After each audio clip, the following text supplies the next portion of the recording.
नमस्कार दोस्तों, Radha Krishna motivation channel में आपका स्वागत है। अदालत में दरिंदे संजय राय के बयान के साथ साफ हो गया है कि कोलकाता अस्पताल कांड में एक से ज्यादा लोग शामिल थे। दरिंदे संजय ने गलती से एक बयान दे दिया, जिससे साफ हो गया है कि इस कांड में वह अकेले नहीं था। अब सीबीआई का शक हकीकत में बदलने लगा है। 10 दिन बाद अब यह साफ होने लगा है कि महिला के साथ में तकरीबन 7 से 10 लोग शामिल थे। एक भयंकर खुलासे में बताया गया है कि करीब 7 से 10 लोगों ने शराब पी, फिर उन्हें पीड़िता के हाथ कसकर पकड़े, उसे पीटा और उसके साथ भयंकर कांड किया।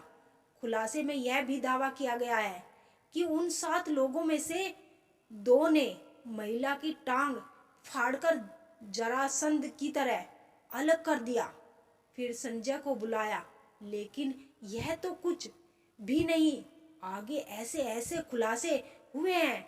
उसके बाद यह साफ हो गया है कि यह काम अकेले संजय का नहीं था, बल्कि इसमें कई लोग शामिल हैं। अब प्रिंसिपल समेत 7 लोगों का बचना नामुमकिन है।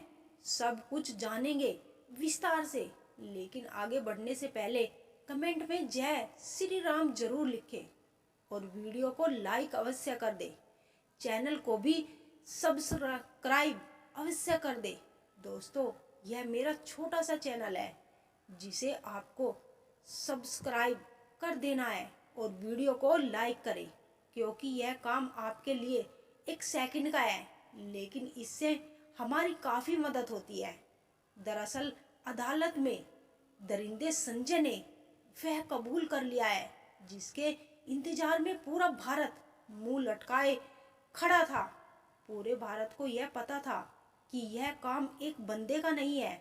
यह संदेश अब हकीकत में बदलता दिखा है कि इस कांड में कोई एक नहीं बल्कि तकरीबन 7 लोग शामिल हैं और यह पूरी तरह से प्लान मर्डर है। इसी कारण सीबीआई फुल एक्शन में है और कोलकाता के मर्डर केस में 7 आरोपियों का पॉलीग्राफ टेस्ट शुरू हो गया है। उधर सीबीआई के अनुसार बिना दरवाजे वाले सेमिनार हॉल में कांड हुआ और किसी को चीख सुनाई क्यों नहीं दी। अब सीबीआई यह जानने की कोशिश कर रही है कि अपराध को बिना किसी बाधा के कैसे अंजाम दिया गया। क्या कोई व्यक्ति हॉल के बाहर निगरानी कर रहा था? सीबीआई यह भी देख रही है कि सेमिनार हॉल से कोई चीख या शोर नहीं सुनाई दिया। इन सभी तथ्यों से यही साफ होता है कि महिला के साथ दरिंदगी सेमिनार हॉल में नहीं बल्कि कहीं और की गई थी। उन्हें किसी और रूम में जमकर मारा पीटा गया था और फिर हत्या के बारे में उन्हें सेमिनार हॉल में लाकर रख दिया, जिसके बाद उसके शव को दरिंदे संजय के हवाले कर दिया गया। लेकिन अब संजय ने जो बयान दिया है उससे साफ हो रहा है कि वह अकेले नहीं था बल्कि कई लोग शामिल थे। अदालत में दिए गए संजय के बयान को तो जानेंगे, लेकिन उससे पहले सबसे भयंकर खुलासे को देखते हैं जिसमें 7 लोगों के शामिल होने का दावा किया जा रहा है। दरअसल सोशल मीडिया पर एक पोस्ट में दावा किया गया है कि कोलकाता के आरजी कर मेडिकल कॉलेज अस्पताल में हुई महिला डॉक्टर की हत्या संजय रॉय ने नहीं बल्कि अस्पताल के 7 ट्रेनी डॉक्टरों ने की थी। मेरी बात जरा ध्यान से सुनिए, फिर मैं सब कुछ क्लियर कर दूंगी। इस पोस्ट में कहा गया है कि इन ट्रेनी डॉक्टरों ने पहले महिला के साथ कांड किया और फिर उसकी टांगों को बेरहमी से चीर दिया, जैसे महाभारत में जरासंध का किया गया था। जरासंध को मारने का एकमात्र तरीका यही था कि उसे बीच से चीरकर 2 भागों में विभाजित किया जाए और फिर उन हिस्सों को अलग अलग दिशा में फेंक दिया जाए ताकि वो फिर से जुड़ ना सके। भीम ने इसी तरीके से जरासंध का वध किया था।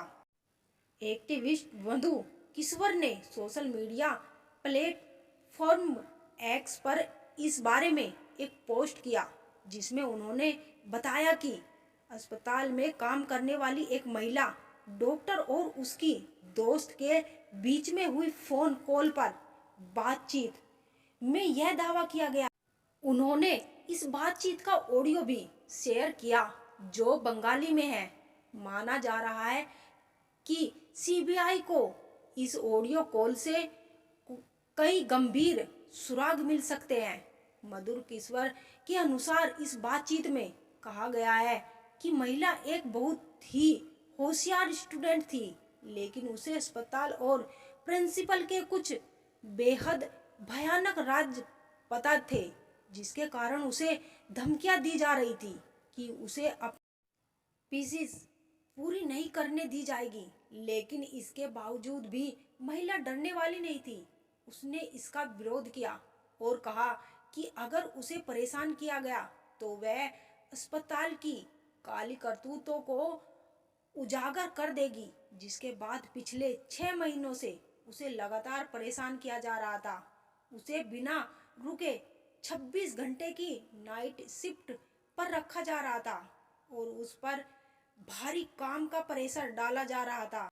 चेस डिपार्टमेंट के हेड, सीनियर पीजीटी और अन्य लोग भी इस बात से वाकिफ थे कि प्रिंसिपल और उनके ग्रुप नेक्सरा का स्टूडेंट पर कितना दबाव था।